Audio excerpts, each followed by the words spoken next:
अब देखो बच्चों, आज जो टॉपिक हम डिस्कस करेंगे और ये टॉपिक है हमारा क्या, ओस्मोटिक प्रेशर। ओके, तो देखो बच्चों, ओस्मोटिक प्रेशर एक कॉलिगेटिव प्रॉपर्टी है। इससे पहले हम 3 कॉलिगेटिव प्रॉपर्टीज को डिस्कस कर चुके हैं। आज हम ये 4th कॉलिगेटिव प्रॉपर्टी को अच्छी तरह से डिस्कस करेंगे। अब देखो बच्चों, ये जो ओस्मोटिक प्रेशर है ये एक फिनोमिना से रिलेटेड है और उस फिनोमिना को बोलते हैं क्या बच्चों, ओस्मोसिस।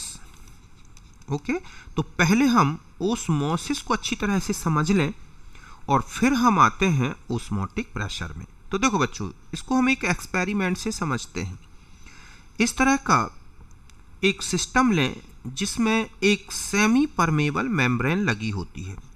सेमी परमेबल मेम्ब्रेन वो मेम्ब्रेन है जो किसी भी सॉल्यूशन के सॉल्वेंट मॉलिक्यूल्स को आर पार होने देती है, लेकिन सॉल्यूट पार्टिकल्स उससे आर पार नहीं हो सकते।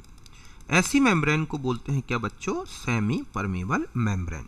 जैसे एनिमल, प्लांट सेल मेम्ब्रेन जो होती है, इसके अलावा एक पार्चमेंट मेम्ब्रेन होती है, क्यूप्रिक फेरोसाइनाइड से बनी हुई मेम्ब्रेन होती है।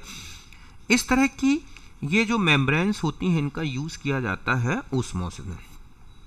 ठीक है, तो हम पहले सेमी परमेबल मेम्ब्रेन और ये सॉल्यूशन को समझें। तो देखो, ये सपोज यहाँ पर ये जो सॉल्यूशन रखा है ये है एक लो कंसंट्रेटेड, ठीक है, सॉल्यूशन, और यहाँ पर ये है हाई कंसंट्रेटेड सॉल्यूशन। समझ गए बच्चों, इस तरह के दो सॉल्यूशन हैं, एक है लो कंसंट्रेटेड और एक है हाई कंसंट्रेटेड सॉल्यूशन। और ये जो है ये कहलाएगी सेमी परमेबल मेम्ब्रेन। ये क्या है बच्चों, सेमी परमेबल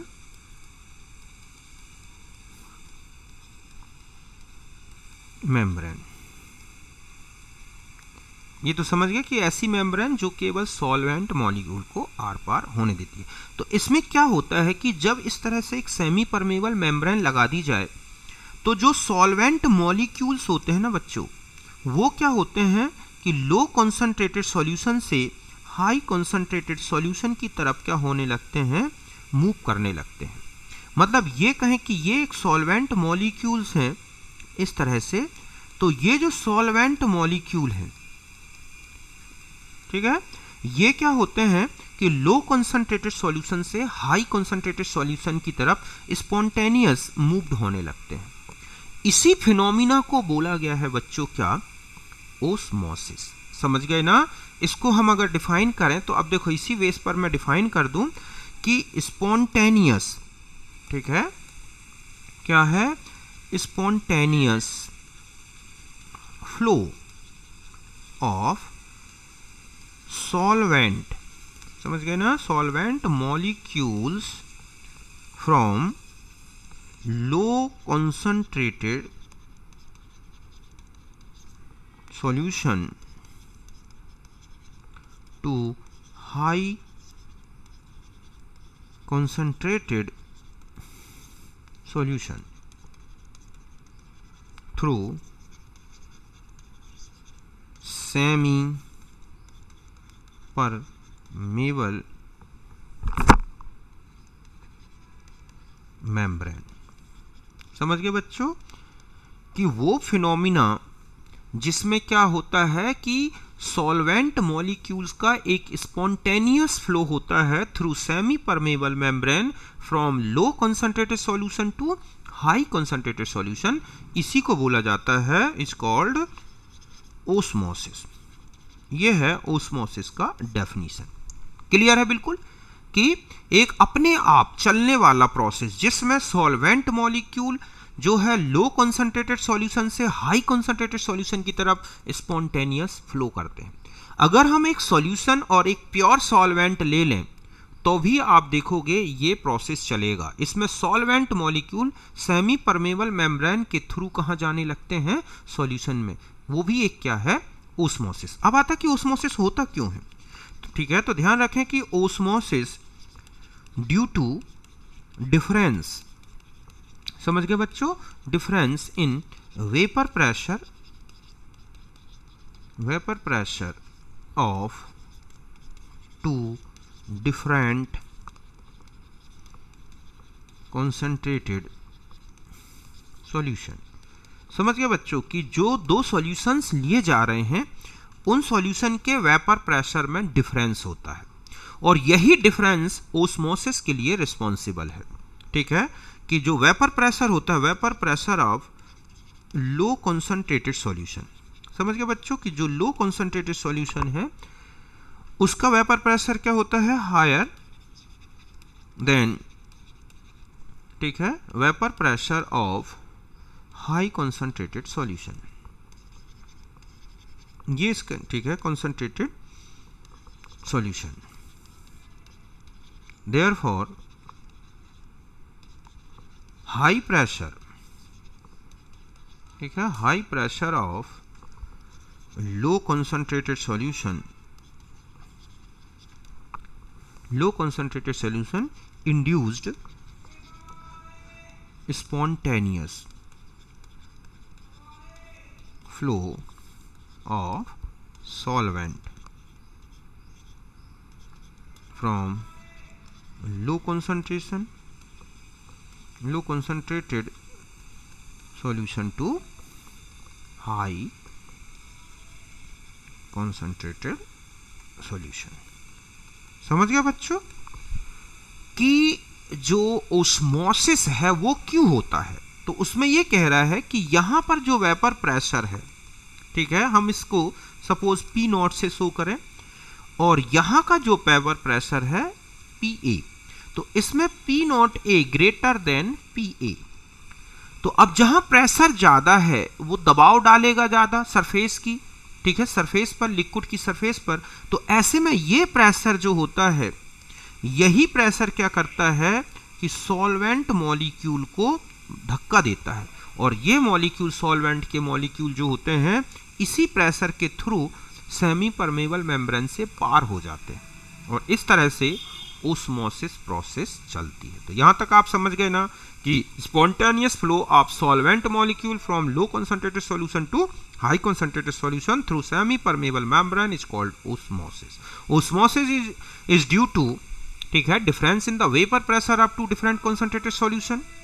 जो लो कंसंट्रेटेड सॉल्यूशन था उसका हाई वेपर प्रेशर था और इसलिए वो क्या करता है, अपने प्रेशर के कारण उसमें जो है सॉल्वेंट मॉलिक्यूल को लो कंसंट्रेटेड सॉल्यूशन से हाई कंसंट्रेटेड सॉल्यूशन की तरफ फ्लो होने के लिए इंड्यूस्ड कर देता है।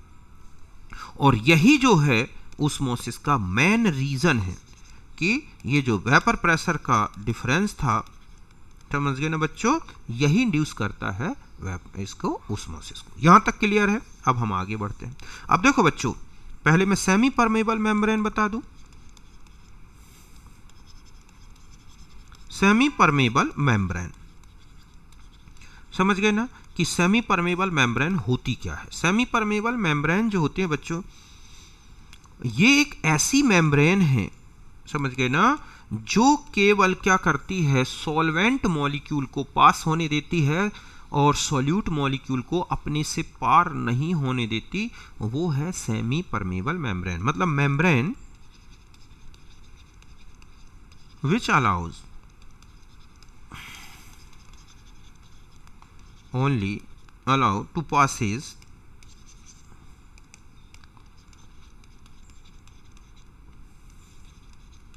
passes of solvent molecules through them,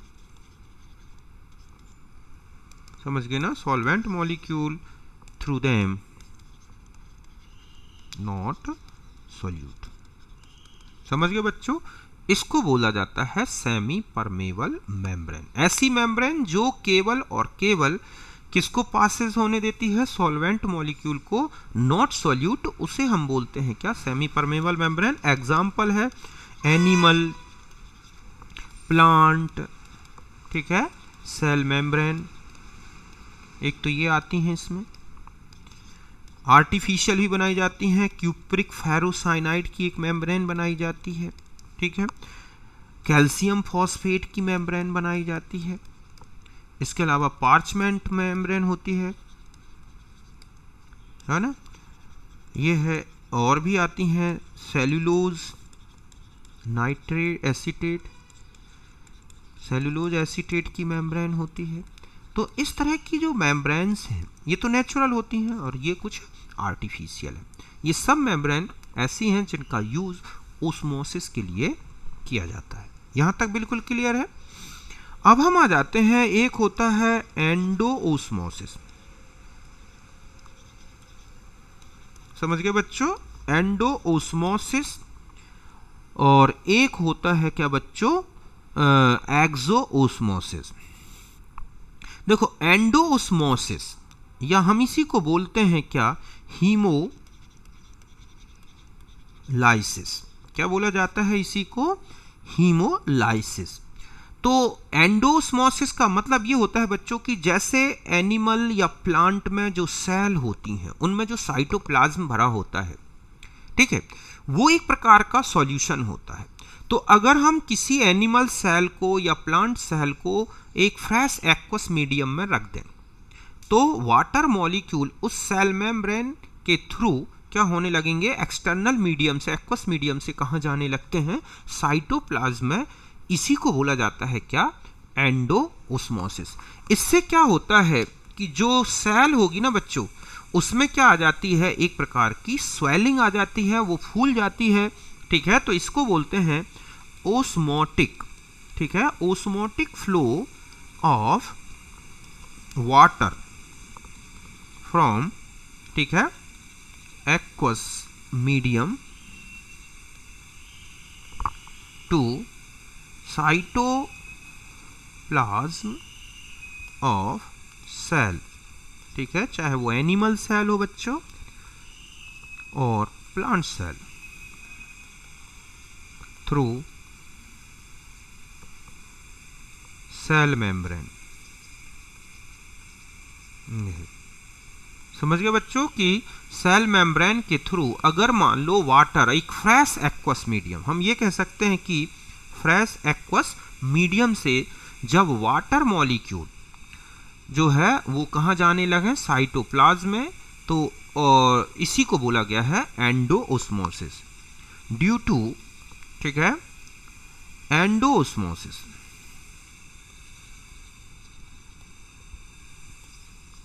cell shows swelling. समझ गए बच्चों कि जो सेल है उसमें क्या दिखने लगता है, एक प्रकार की स्वेलिंग। इसी को बोलते हैं एंडोओस्मोसिस। जैसे आप किशमिश होता है पानी में रख दें तो फूल जाएगा, है ना, ऐसे सूखे हुए बीज को पानी में डाल दो आप, फूल जाते हैं। तो ये सब किसके एग्जाम्पल हैं बच्चों, एंडोओस्मोसिस के। ओके, फिर आता है एक्सोओस्मोसिस। समझ गए बच्चों, अब क्या आता है, वो एक्सोओस्मोसिस। इसको बोलते हैं प्लाज्मोलाइसिस। बिल्कुल जस्ट उल्टा, ये कहलाता है osmotic flow of water from cytoplasm, ठीक है, cytoplasm of cell, cytoplasm of cell through cell membrane. समझ गए ना, through cell membrane to outer aqueous medium. इसी को बोलते हैं बच्चों क्या, exosmosis. Due to this phenomena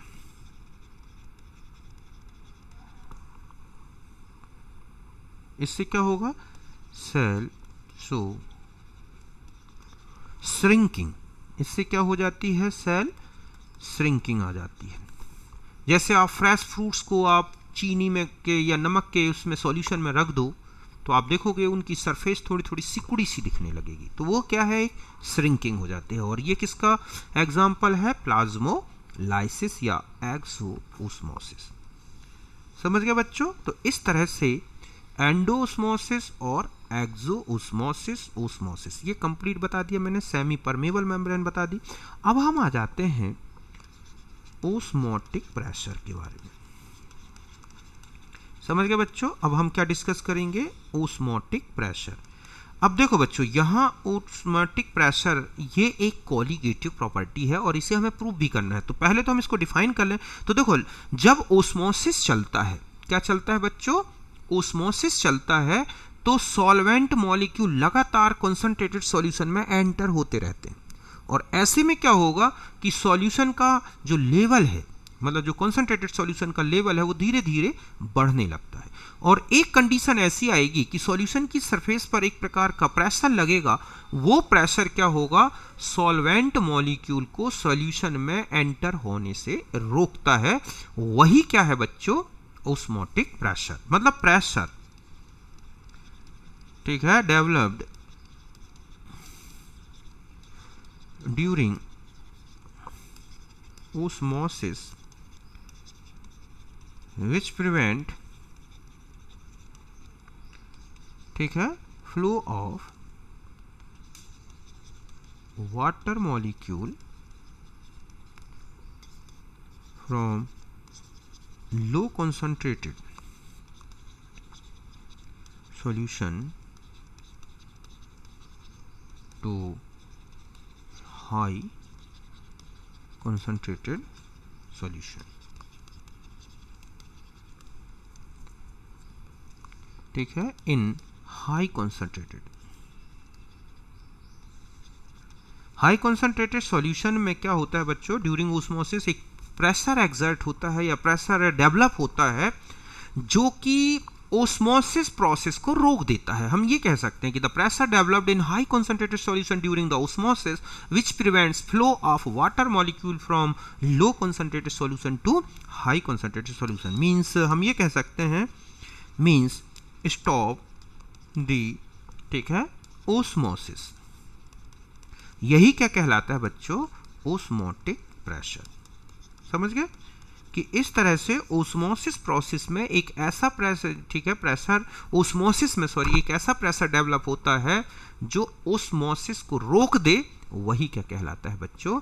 osmotic pressure. Means हम ये कहें कि ये थी मेम्ब्रेन और यहाँ पर जो सॉल्यूशन है, जब इस तरह अंदर ये दबाव पड़ता रहता है तो ये मॉलिक्यूल इस तरह से जाते हैं। अब ये क्या होगा? एक दबाव यहाँ से डालेगा जो इस तरह मॉलिक्यूल को अंदर आने से रोक देता है। तो ये जो प्रेशर बन रहा है हाई कॉन्सेंट्रेटेड सॉल्यूशन में, यही क्या है बच्चों? Osmotic pressure. तो इस तरह से ओस्मोटिक प्रेशर, और ये तभी डेवलप हो जाता है कंप्लीट जब हाई अपनी वैल्यू में पहुंच जाता है, जब दोनों तरफ के वेपर प्रेशर क्या हो जाते हैं बच्चों? बिल्कुल बराबर हो जाते हैं। मतलब दोनों सॉल्यूशन के ऊपर लगने वाले वेपर प्रेशर जब बराबर हो जाते हैं, तब उस समय ही एक मैक्सिमम ओस्मोटिक प्रेशर डेवलप हो जाता है। मतलब मैक्सिमम कब हो जाएगा? कि मैक्सिमम, ठीक है, ओस्मोटिक प्रेशर ऑब्टेन व्हेन, ठीक है, vapour pressure of both solutions becomes equal। जब दोनों बिल्कुल बराबर हो जाते हैं तब हमें उस समय मिलता है कौन सा के मैक्सिमम ओस्मोटिक प्रेशर। और इस तरह से सॉल्यूशन में तब तक ये चलता रहता है जब तक कि दोनों सॉल्यूशन के वेपर प्रेशर बराबर ना हो जाए। यहां तक बात क्लियर है? अब देखो बच्चों, ओस्मोटिक प्रेशर से रिलेटेड एक इक्वेशन आती है, तो हम आ जाते हैं अब इसका इक्वेशन ऑफ, ठीक है, ओस्मोटिक प्रेशर।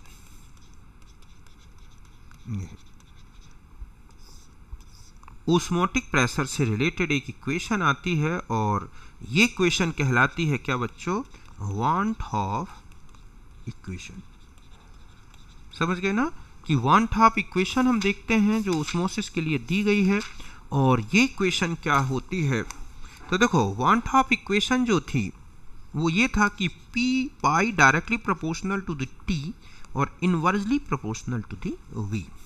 मतलब है कि जो ऑस्मोटिक प्रेशर है वो सॉल्यूशन के टेम्परेचर के तो डायरेक्टली प्रोपोर्शनल है और वॉल्यूम के क्या है, इनवर्सली प्रोपोर्शनल। और आगे बढ़ें तो एस टी अपॉन वी या pi V equal to S T. ठीक है, ये है वन हाफ इक्वेशन। और अगर हम यहाँ पर एक मोल और ले लें तो ये बन जाएगा फॉर एन मोल, ये हो गया फॉर 1 मोल ऑफ सॉल्यूट, और ये हो जाएगा बच्चों for n mole of solute.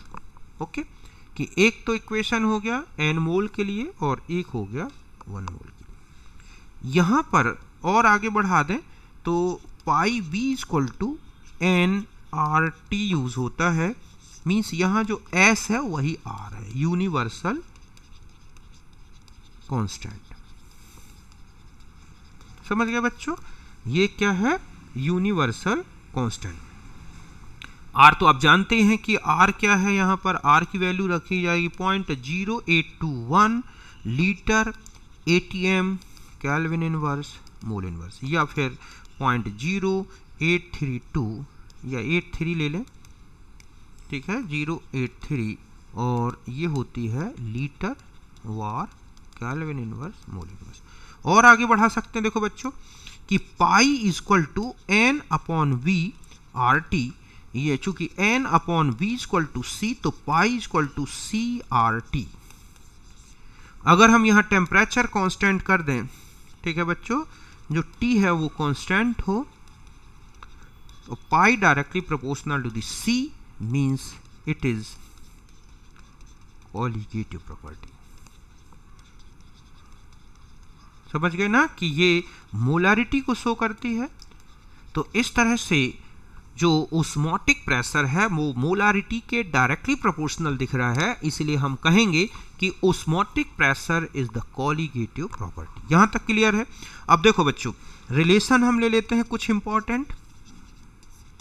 ठीक है, इंपॉर्टेंट रिलेशन में मतलब ये है कि पाई इक्वल टू आपने देखा सी आर टी।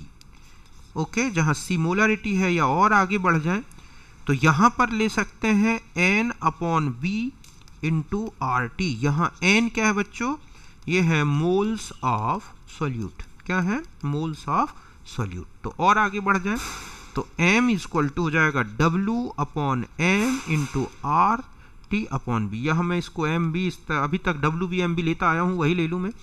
तो डब्ल्यू बी जो होगी ये हो जाएगा मास ऑफ सॉल्यूट, और जो एम बी होगा ये क्या हो जाएगा बच्चों, मोलर मास ऑफ सॉल्यूट।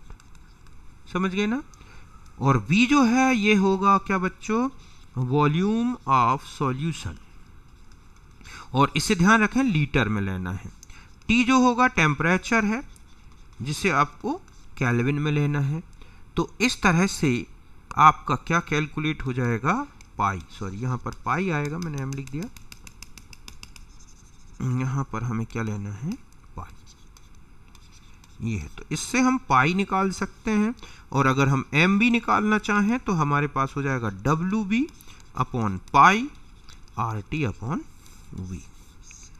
ये होगा हमारा मोलर मास कैलकुलेट करने में। अगर इलेक्ट्रोलाइट है, समझ गए बच्चों, इलेक्ट्रोलाइट अगर लिया गया है तो pi equal to i into C into R T. आप इसका यूज करें, जहां आई वही है iota, iota one half factor, जिसका मैं पहले ही डिस्कस कर चुका हूं, इस तरह से। और अगर मिक्सचर दिए गए हैं, ठीक है, मिक्सचर ऑफ सॉल्यूशन, ठीक है, तो पाई इक्वल टू हो जाता है total N A plus N B plus N C, जितने भी हैं उन सब के आर टी, ठीक है, अपॉन बी। इससे निकाल सकते हैं, जहाँ N A N B N C ये जो हो गए, ये क्या हो जाएंगे बच्चों, मोल्स ऑफ सॉल्यूट्स। अलग अलग बहुत सारे सॉल्यूट्स दे रखे हों तो सबके मोल्स ले लो और इस तरह कैलकुलेट कर सकते हैं। एक और होता है पाई मिक्सचर का निकालने का, पाई 1 V1 plus pi 2 V2 upon V1 plus क्या V2। ये क्या कहलाएगा, ओस्मोटिक, ठीक है, प्रेशर ऑफ मिक्सचर।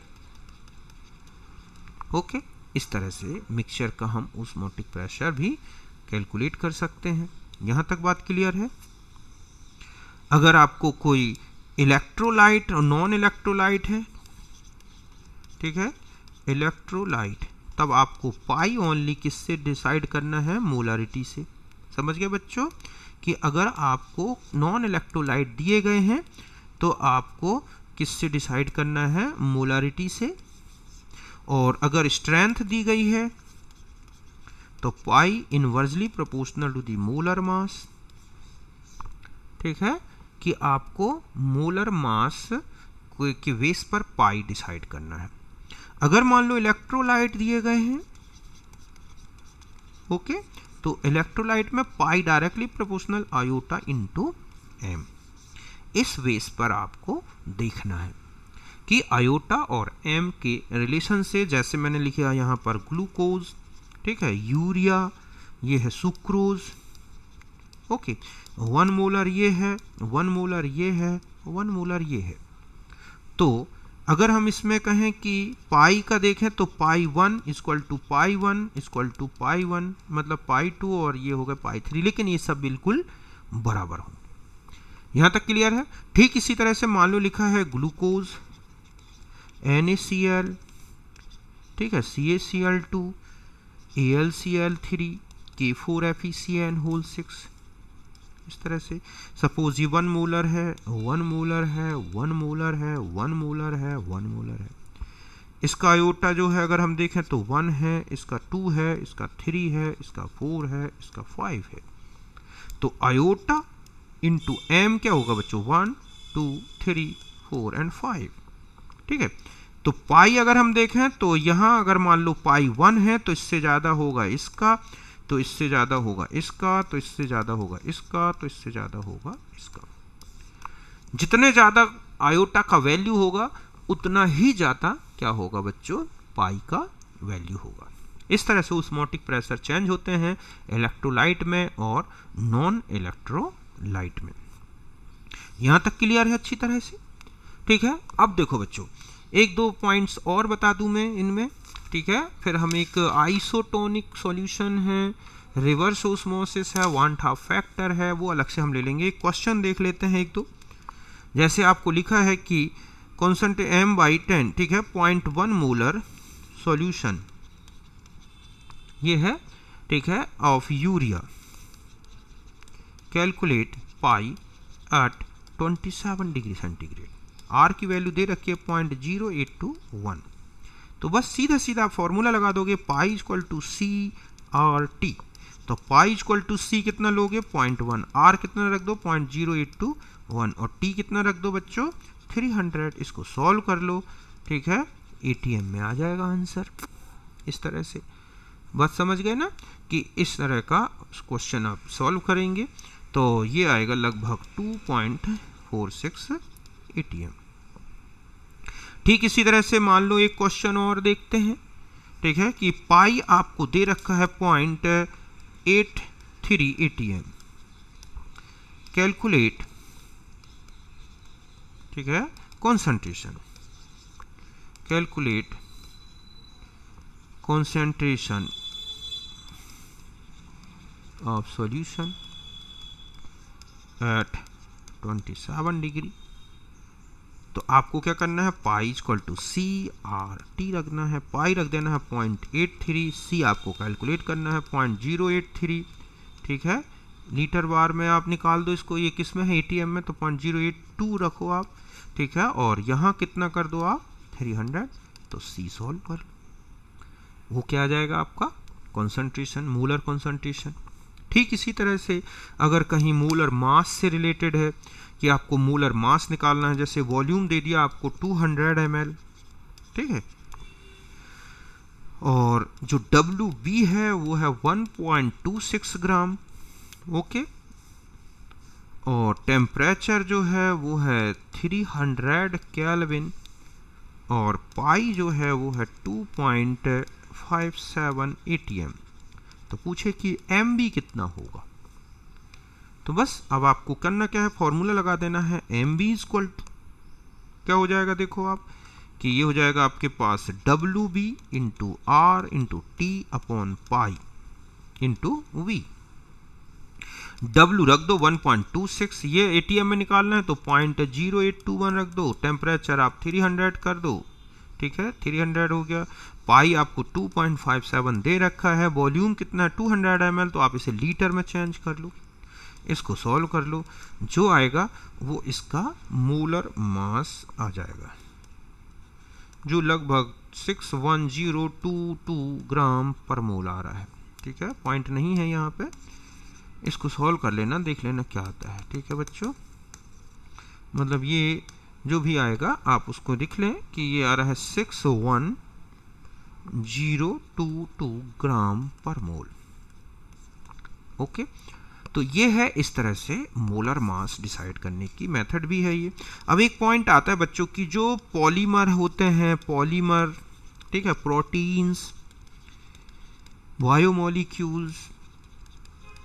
बायोमोलिक्यूल्स, ठीक है, और हाई पॉलीमर यह हो गए, मतलब बायोमोलिक्यूल हो गए, पॉलीमर हो गए, प्रोटीन्स हो गए, जो ओस्मोट ये हैं, ठीक है, इनकी अगर हम molecular mass of these substance determined by osmotic pressure, ठीक है, ओस्मोटिक प्रेशर मेथड। ऐसा इसलिए है क्योंकि ये सबसे सूटेबल मेथड है, सबसे बेस्ट मेथड है। इसमें क्या है, सॉल्यूशन के टेम्परेचर को चेंज नहीं किया जाता, एक नॉर्मल टेम्परेचर लेके हम इन, ठीक है, ओस्मोटिक प्रेशर इजी मेजर किए जा सकते हैं। जबकि अगर हम एलिवेशन इन बॉइलिंग पॉइंट लें, डिप्रेशन इन फ्रीजिंग पॉइंट लें, या वेपर प्रेशर वाली प्रोसेस लें, तो इनमें टेम्परेचर बहुत ज़्यादा चेंज होते हैं, और ऐसे में उनके बायोमोलिक्यूल के जो मॉलिक्यूल्स हैं वो डिकम्पोज हो सकते हैं, या उनके बहुत ज़्यादा मॉलिकुलर स्ट्रक्चर में चेंजेस आ सकते हैं। ऐसे में सही रिजल्ट्स नहीं आते। तो सबसे बेस्ट मेथड है मॉलिकुलर मास डिटर्मिनेशन की, और वो है कौन सी मेथड बच्चों, ये वाली, कौन सी, ओस्मोटिक प्रेशर मेथड। ओके, तो ये था हमारा एक टॉपिक, इसके बारे में जो है, इसके अलावा में और कुछ चीज़ें बची हुई हैं, जो कि आइसोटोनिक सॉल्यूशन, ठीक है, हाइपरटोनिक, हाइपोटोनिक, इस तरह के सॉल्यूशंस के बारे में हम अगले वीडियो में डिस्कस कर लेंगे। यहाँ तक आप क्लियर है? ओके, तो मैं इसको एंड करता हूँ, फिर मिलता हूँ नेक्स्ट वीडियो में। ओके।